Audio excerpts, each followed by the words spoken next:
ఇప్పుడే country delight యాప్ని download చేసుకోండి. Download the country delight app now.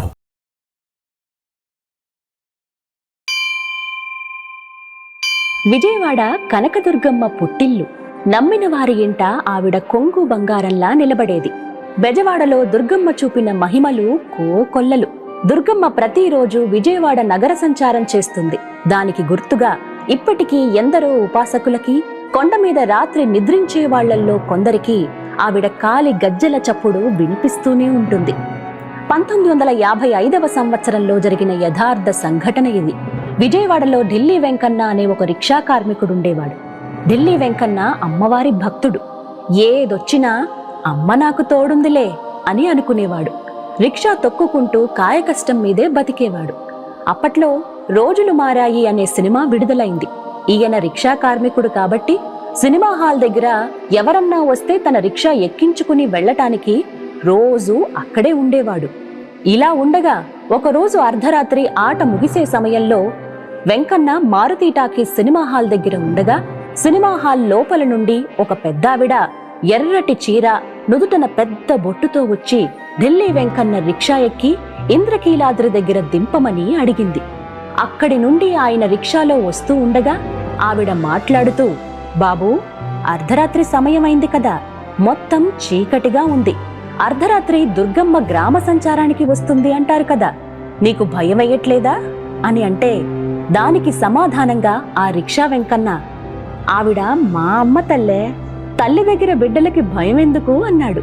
అప్పుడు వెనకున్న మహిళ, ఆవిడ ఉగ్రదేవత కదా, ఎవరైనా కనపడితే శిక్షిస్తుందేమో అని అడిగింది.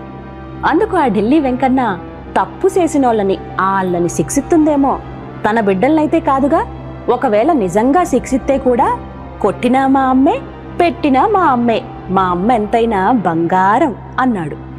ఇలా మాట్లాడుకుంటూ కొంత దూరం వెళ్ళగా ఇంద్రకీలాద్రి గుడి వచ్చింది. ఇంతలో ఢిల్లీ వెంకన్న రిక్షా ఆపి, అమ్మా, ఇంద్రకీలాద్రి వచ్చేశాం, ఇంతకీ ఏ ఇంటి దగ్గర దింపాలో చెప్పనే లేదు అని అన్నాడు. కాని వెనుక నుండి ఎలాంటి సమాధానమూ లేదు. ఏమైందమ్మా, ఏం మాట్లాడావు, ఎక్కడ దింపమంటావు అని వెనక్కి తిరిగి చూడగా రిక్షాలో ఆవిడ లేదు. అదేంటి అని చుట్టూ చూడగా పక్కనే ఉన్న అమ్మవారి గుడి మెట్లు ఎక్కుతూ ఆవిడ కనిపించింది. అమ్మా, డబ్బులివ్వలేదు అని అడిగాడు ఢిల్లీ వెంకన్న. ఆమె వెనక్కి కూడా తిరిగి చూడకుండా, నీ తలపాగాలో పెట్టాను చూడు అంటుంది. అందులో చూసుకోగా అమ్మవారి బంగారు గాజు ఒక పక్క, 10 రూపాయల నోటు మరో పక్క ఉన్నాయి. అతను చూసుకుని మళ్లీ మెట్ల వైపు చూసేలోపు ఆమె అదృశ్యమైపోయింది. అంతే, వెంటనే ఆయనకి అర్థమైంది తన రిక్షా ఎక్కింది ఆ అమ్మలగన్న అమ్మా అని. తన మనసు తేలికైపోయింది. ఒక్కసారిగా ఆనందంతో బెర్రికేకలు వేయటం మొదలుపెట్టాడు ఆ వెంకన్న. చుట్టుపక్కల ఉన్న వాళ్ళందరూ పరుగు పరుగున వచ్చి ఏమైంది ఏమైంది అని అడుగగా వారికి జరిగింది చెప్పాడు.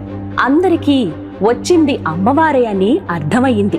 అంతే, అర్ధరాత్రి ఆ వీధంతా జై దుర్గా, జై జై దుర్గా అంటూ అమ్మవారికి జేజేలు పలికారు. ఈ సంఘటన అప్పటి ఆంధ్రకేసరి అనే పత్రికలో అమ్మవారు వెంకన్నకిచ్చిన గాజు ఫోటోతో సహా వేశారు. ఇలా అమ్మవారి మహిమలు చూపిన సంఘటనలు ఎన్నో ఉన్నాయి. విజయవాడలో ఇప్పటికీ అమ్మవారు సంచారం చేస్తూ అందరినీ కాపాడుతుందని భక్తులు నమ్ముతారు.